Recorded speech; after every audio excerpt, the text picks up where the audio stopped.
Je m'appelle Mohamed Sanogo Yérégnan. Je suis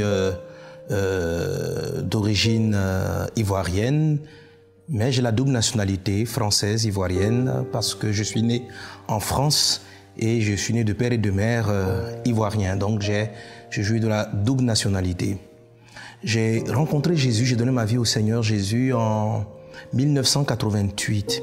Déjà depuis 1987, je manifestais un certain intérêt pour l'évangile et je voudrais vous conter un peu comment cela s'est passé. Aujourd'hui, je suis pasteur, je prêche la parole de Dieu un peu partout dans le monde où le Seigneur m'envoie. Mais comme mon nom et mon prénom peuvent l'indiquer, Mohamed, c'est un nom très souvent, donc c'est un nom musulman. Je suis donc d'origine musulmane. Mon père est musulman, ma mère était catholique et à son mariage, elle a opté pour la religion musulmane. Mes parents sont des personnes très pieuses. Très tôt, mon père nous éduquait, nous formait dans les voies de l'islam, dans les voies de Dieu. Mon père était un homme très spirituel, qui aspire beaucoup aux choses spirituelles. Notre maison était remplie de bouquins de tous ordres spirituels. Et très tôt, ça a attiré mon attention. Je crois que cet amour du spirituel que mon père avait, il me l'a communiqué. J'avais cette soif de connaître, de comprendre les choses de Dieu. Donc j'ai grandi, j'ai évolué dans cet environnement. Il m'a aussi inscrit assez jeune à une école coranique. J'ai donc appris très tôt à prier musulman, à faire les prières, à réciter les sourates. Voilà, j'étais un musulman, je dirais, assez moyen. Voilà, je ne suis pas un érudit musulman. Et dans cet environnement-là, donc divin, de prière, d'islam, tout ça, je vais vivre une vie quand même loin de Dieu. Très tôt, je vais rentrer un peu dans la débauche, l'impudicité, les filles, la tricherie, des choses comme ça. Mais je sentais profondément que c'était pas ma vie. Je vais être inscrit par mes parents à partir du secondaire dans un collège protestant. C'était le meilleur établissement à cette époque dans la ville de Daloa où nous étions. Mon père était directeur d'une société d'État. Je vais être mis dans cette école-là, et c'est là que je serai confronté véritablement la première fois avec l'évangile de Jésus dans cette école protestante, parce qu'on y avait des cours bibliques. C'était mon premier contact avec la parole, la Bible. On avait une Bible à la maison, parce que mon père, je vous dis, comme il est très spirituel, il avait toutes sortes de livres, et à partir de là, je vais commencer à m'intéresser à lire la Bible. Et dès cet instant, je vais commencer à découvrir les différences qu'il y avait entre le christianisme et entre le Coran, entre l'islam. Mais bon, ça ne va pas me toucher plus que cela. Voilà. Et je vais continuer cette vie mi-spirituelle, mi-dans le monde, débauche, tout ça, jusqu'à ce qu'une période... pendant les vacances, mon père nous fasse partir, ma mère aussi nous fasse partir en vacances chez mon oncle. Je vous ai dit que ma mère était d'origine catholique. Sa sœur était restée chrétienne, elle est même devenue, je dirais, évangélique. Et on est même arrivé, je suis donc arrivé en vacances dans une famille chrétienne. Et dans cette famille-là, je vais être encore en contact avec l'évangile de Jésus. Et là, ma curiosité par rapport aux choses spirituelles va m'amener à poser des questions à un monsieur qui s'appelle, je crois, Agostino, et aussi à mon oncle, monsieur Touré. On a commencé à discuter de tout. Et là, je vais comprendre des choses qui vont attirer mon attention. Ils vont me dire que Jésus est fils de Dieu et que Dieu l'a donné pour qu'il meure à la croix pour nos péchés. Ces deux affirmations étaient contraires à ma foi islamique. Pour moi, l'islam comme le christianisme menait à Dieu. C'était des voies différentes pour parler du même Dieu. Donc, qu'un musulman reste musulman et un chrétien de naissance devait rester chrétien. Donc, je croyais dans le Coran pour les musulmans et je croyais dans la Bible pour les chrétiens. Et c'est dans cette atmosphère donc, que je me suis rendu compte que ces deux livres que je considérais saints, des révélations de Dieu pour les religions respectives, je me rends compte que ces livres disaient des choses contradictoires. Dans le Coran, on comprend que Dieu ne peut pas avoir d'enfant, il ne peut pas avoir de fils, parce qu'il n'a pas été enfanté, il ne peut lui-même enfanter. Et le Coran fait savoir que Jésus-Christ n'a pas été crucifié, il a simplement été enlevé vers le ciel. La Bible dit justement que Dieu a résolu le problème de l'humanité, qui était le péché qui séparait les hommes de Dieu, en donnant une partie de lui-même, qu'on appelle donc son Fils. Et Jésus est sorti de Dieu, engendré par Dieu. Il fallait enlever le péché des humains, enlever la tâche qui était sur eux, et Dieu a pris une forme humaine au travers de Jésus pour pouvoir porter le péché et mourir pour cela à la croix. Donc le fait qu'il soit sorti de Dieu, venu de Dieu, Fils de Dieu, lui donnait cette capacité. Mais après cela, il a été crucifié. J'ai donc compris que la foi chrétienne était basée sur ce fait-là. Ce n'était pas les rites, les pratiques. Au niveau des rites et des pratiques, les deux religions semblaient similaires. Vous avez à peu près les mêmes commandements qu'on retrouve dans le Coran comme dans la Bible. En tout cas, les commandements principaux se retrouvent partout. Sauf que la Bible arrivait à le fait qu'aucun homme n'est juste, aucun homme ne peut prétendre s'approcher de Dieu, connaître Dieu, aller au ciel à cause du péché qui est en lui. Et Jésus-Christ était justement venu ôter ce péché. Si vous enlevez la divinité de Jésus et si vous enlevez la croix de Jésus, c'est comme si tout le message de la Bible était faussé. Alors là, ça va m'amener à me poser des questions. Je vais dire, mais je ne comprends pas. Pour moi, ces deux livres sont des livres saints. Dieu ne peut pas dire dans un livre que Jésus est son Fils et qu'il a été crucifié, et puis le même Dieu va dire dans un livre que c'est faux. En fait, le fait que le Coran donnait un avis sur la vie de Jésus m'a interpellé. Je dis, bon, Dieu ne peut pas se contredire. Donc, soit il a parlé à la Bible, soit il a parlé par rapport au Coran. Et je me suis dit, si je discute avec des chrétiens, ils me diront tous que c'est la Bible qui est la vérité. Si je discute avec des musulmans et des érudits musulmans, ils me diront cela. Moi, j'étais musulman, mais dès cet instant, un doute va s'immiscer dans mon cœur. Oui, il va y avoir un grand doute. Et j'étais un peu culpabilisé par rapport à ce doute. Je commençais à remettre en cause ma foi islamique. Alors, je me suis mis à prier. Pendant mes prières, je n'avais pas arrêté mes prières musulmanes. Je faisais mes 5 prières par jour. Et je disais en priant, et même dans ma chambre, je dis, bon, Dieu, pardonne-moi d'être dans cette période de doute. Je te demande vraiment pardon de cette période de doute. Mais je vais te poser une question. Entre ce que la Bible dit et ce que le Coran dit, qu'est-ce qui est vrai? Qu'est-ce qui est vrai? Si c'est le Coran qui dit la vérité, je te demande pardon. Pardonne-moi d'avoir douté du Coran. Mais si c'est la Bible qui dit la vérité, permets-moi de la suivre. Dieu, pardonne-moi cette période de doute, mais révèle-toi à moi. Par contre, je dis cela à Dieu, littéralement, par contre, si tu ne me montres pas la vérité, si tu ne me dis pas quelle est la vérité dans ces assertions-là, si tu ne me montres pas la vérité et que je meurs dans l'erreur, au dernier jugement, je dirai à Dieu que c'est de ta faute. Voilà comment je prie. Je dis, Dieu, je te tiendrai responsable de mon choix. Mais si par contre tu me montres la vérité et que malgré cela, je choisis de rester dans une position ou une autre, alors Seigneur, tu aurais eu raison.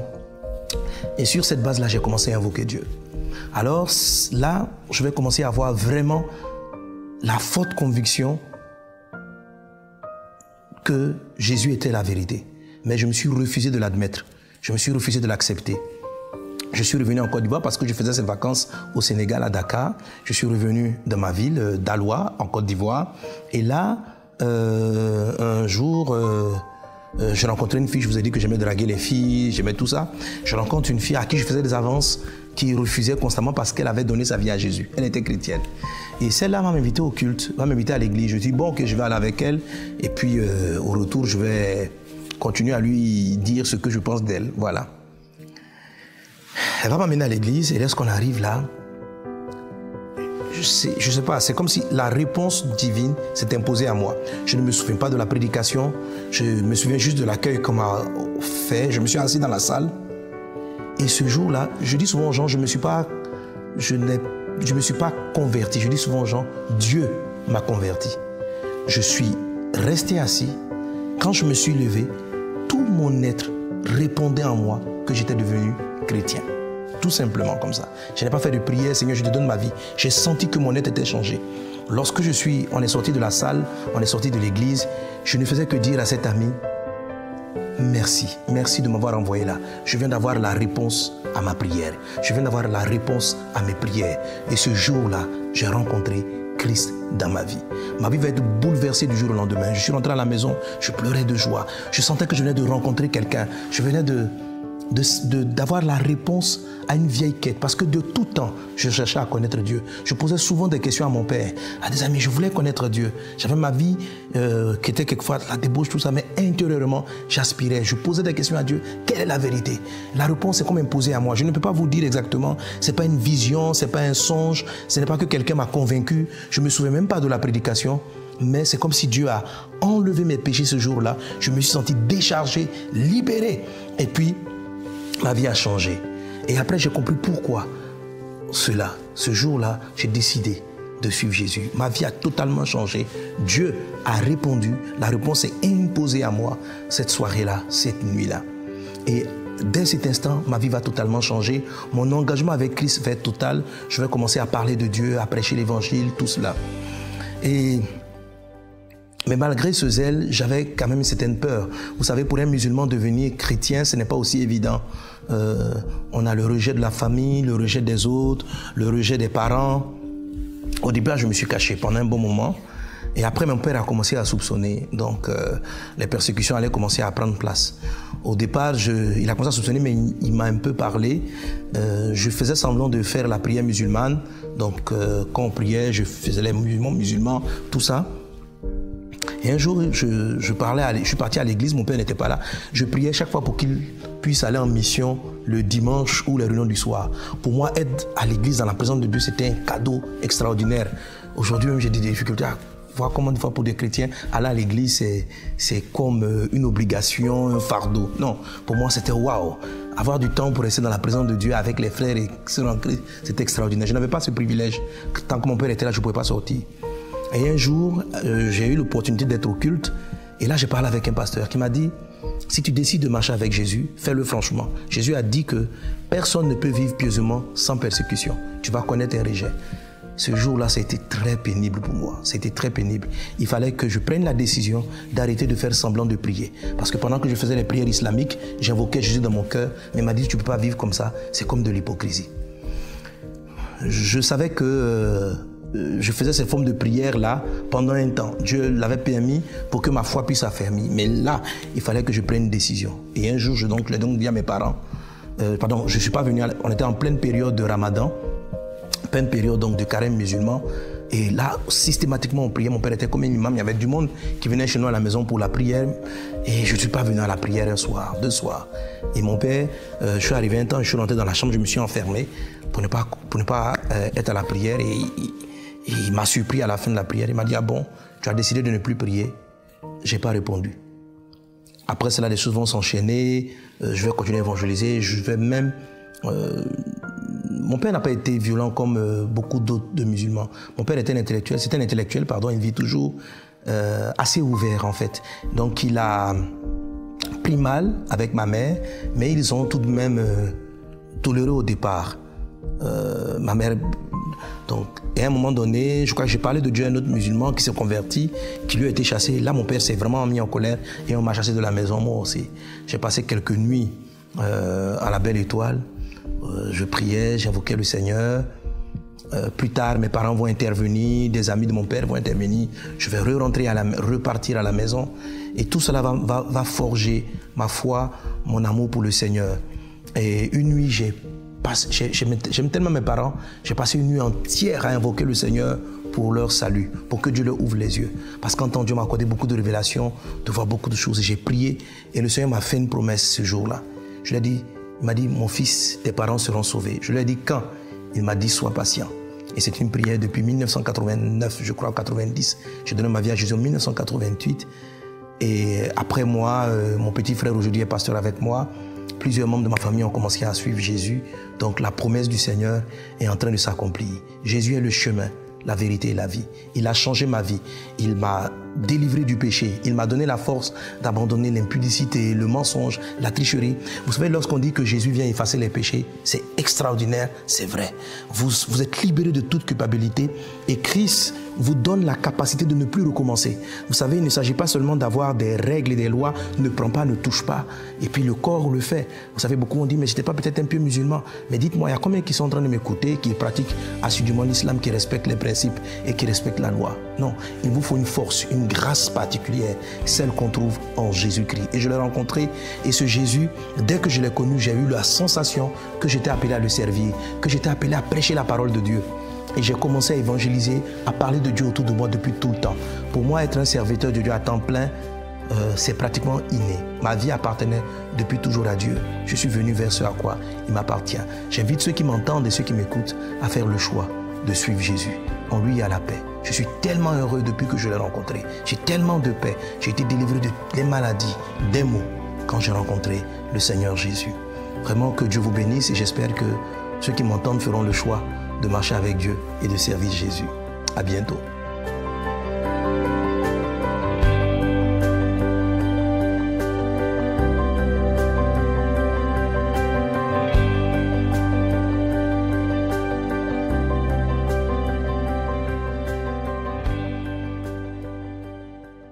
Cette émission est rendue possible grâce au précieux soutien des partenaires d'Enseigne-moi Canal International.